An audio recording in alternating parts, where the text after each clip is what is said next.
So I'd like to start, if I may, by asking you some questions.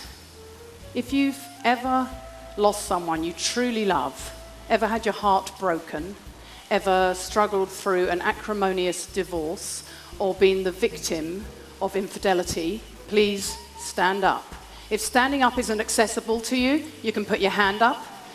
Please stay standing and keep your hand up there. If you've ever lived through a natural disaster, been bullied or been made redundant, stand on up. If you've ever had a miscarriage, if you've ever had an abortion or struggled through infertility, please stand up. Finally, if you or anyone you love has had to cope with mental illness, dementia, some form of physical impairment, or cope with suicide, please stand up. Look around you. Adversity doesn't discriminate. If you are alive, you are going to have to, or you've already had to, deal with some tough times. Thank you, everyone. Take a seat. I started studying resilience research a decade ago at the University of Pennsylvania in Philadelphia.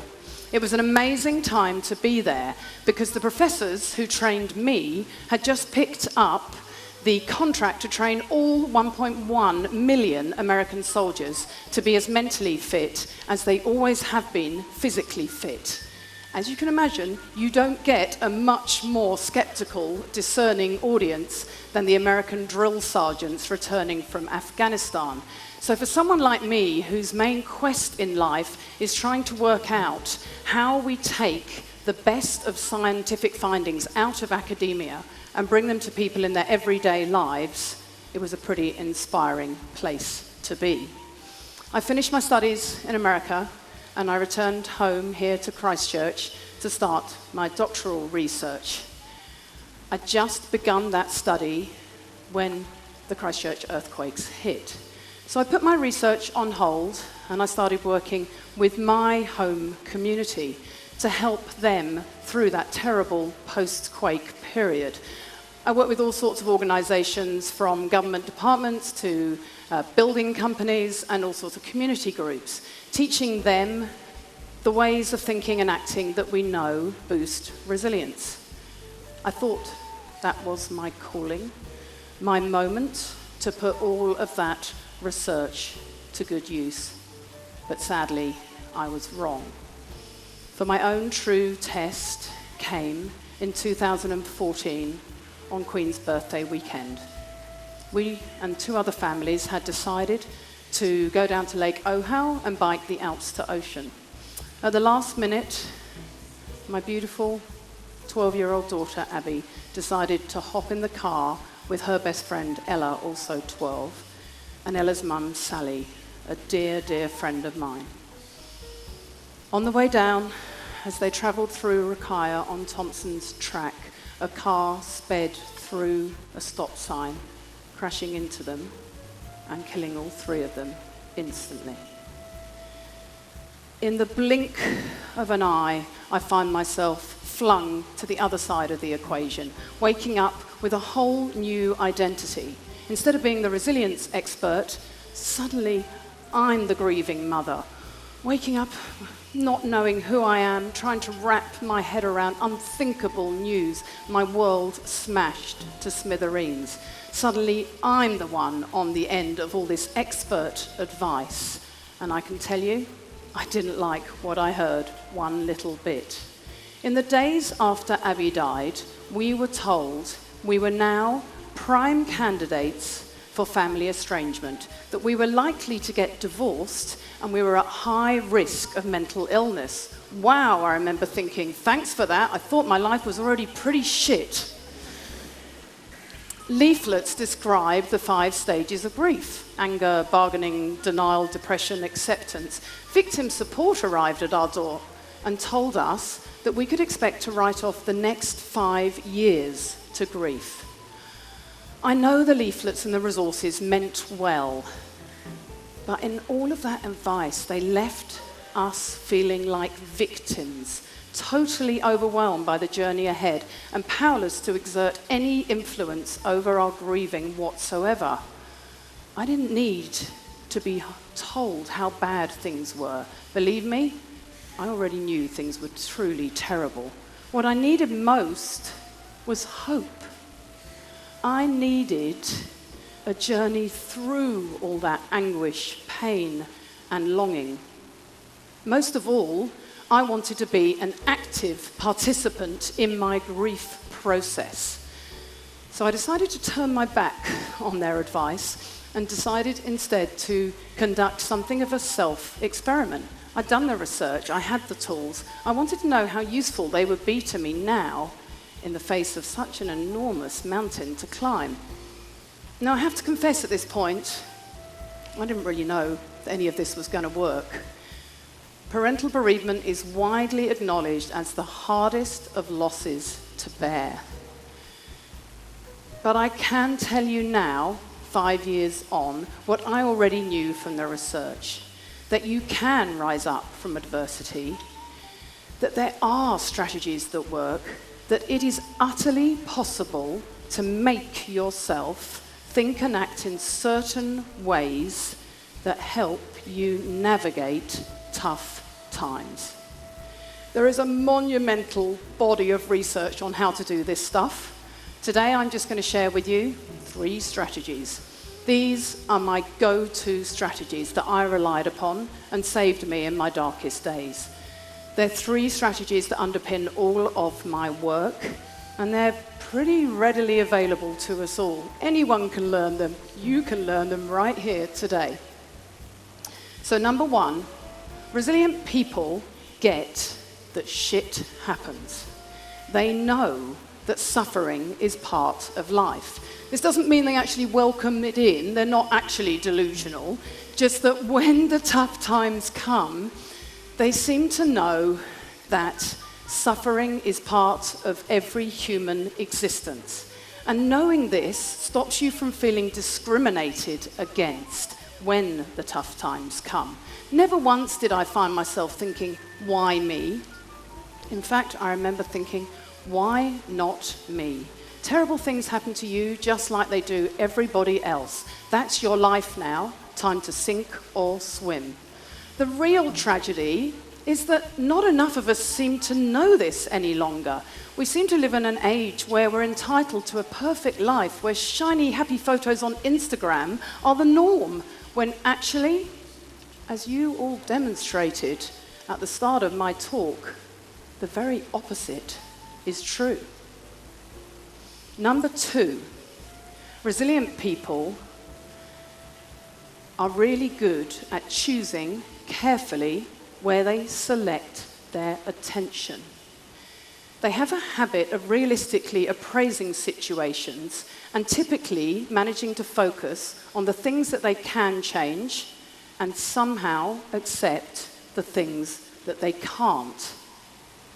This is a vital, learnable skill for resilience. As humans, we are really good at noticing threats and weaknesses.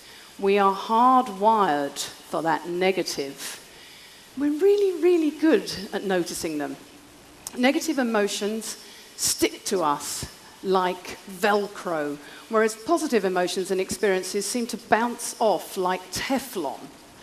Being wired in this way is actually really good for us and served us well from an evolutionary perspective. So imagine for a moment I'm a cave woman and I'm coming out of my cave in the morning and there's a saber-toothed tiger on one side and a beautiful rainbow on the other. It kind of pays for my survival for me to notice this tiger. The problem is we now live in an era where we are constantly bombarded by threats all day long. And our poor brains treat every single one of those threats as though they were a tiger. Our threat focus, our stress response is permanently dialed up. Resilient people don't diminish the negative, but they also have worked out a way of tuning into the good. One day, when doubts were threatening to overwhelm me, I distinctly remember thinking, no, you do not get to get swallowed up by this. You have to survive. You've got so much to live for. Choose life, not death. Don't lose what you have to what you have lost. In psychology, we call this benefit finding. In my brave new world, it involved trying to find things to be grateful for. At least our wee girl hadn't died of some terrible, long, drawn-out illness. She died suddenly, instantly, sparing us and her that pain. We had a huge amount of social support from family and friends to help us through. And most of all, we still had two beautiful boys to live for who needed us now and deserved to have as normal a life as we could possibly give them. Being able to switch the focus of your attention to also include the good has been shown by science to be a really powerful strategy. So in 2005, Marty Seligman and colleagues conducted an experiment, and all they asked people to do was think of 3 good things that had happened to them each day. What they found over the 6-month course of this study was that those people showed higher levels of gratitude, higher levels of happiness, and less depression over the course of the 6-month study. When you're going through grief, you might need a reminder, or you might need permission to feel grateful.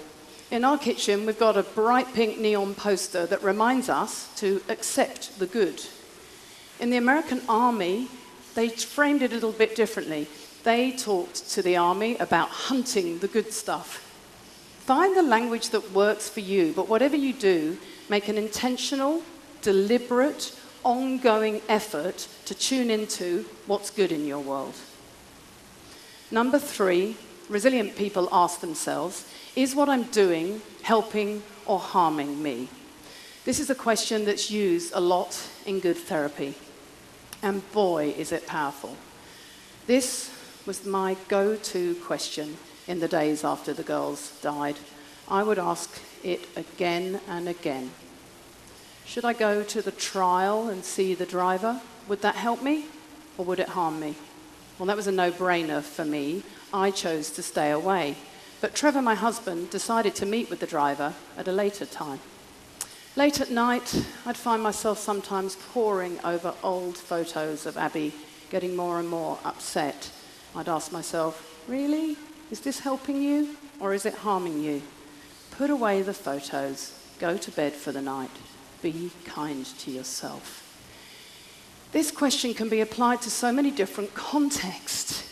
Is the way I'm thinking and acting helping or harming you in your bid to get that promotion, to pass that exam, to recover from a heart attack? So many different ways. I write a lot about resilience, and over the years, this one strategy has prompted more positive feedback than any other. I get scores of letters and emails and things from all over the place of people saying what a huge impact it's had on their lives. Whether it is forgiving family, ancient transgressions, arguments from Christmases past, or whether it is just trawling through social media, whether it is asking yourself whether you really need that extra glass of wine, asking yourself whether what you're doing, the way you're thinking, the way you're acting is helping or harming you, puts you back in the driver's seat. It gives you some control over your decision making. 3 strategies, pretty simple. They're readily available to us all, anytime, anywhere. They don't require rocket science. Resilience isn't some fixed trait. It's not elusive that some people have and some people don't. It actually requires very ordinary processes, just a willingness to give them a go. I think we all have moments in life where our life path splits and the journey we thought we were going down takes veers off to some terrible direction that we never anticipated and we certainly didn't want. It happened to me. It was awful beyond imagining.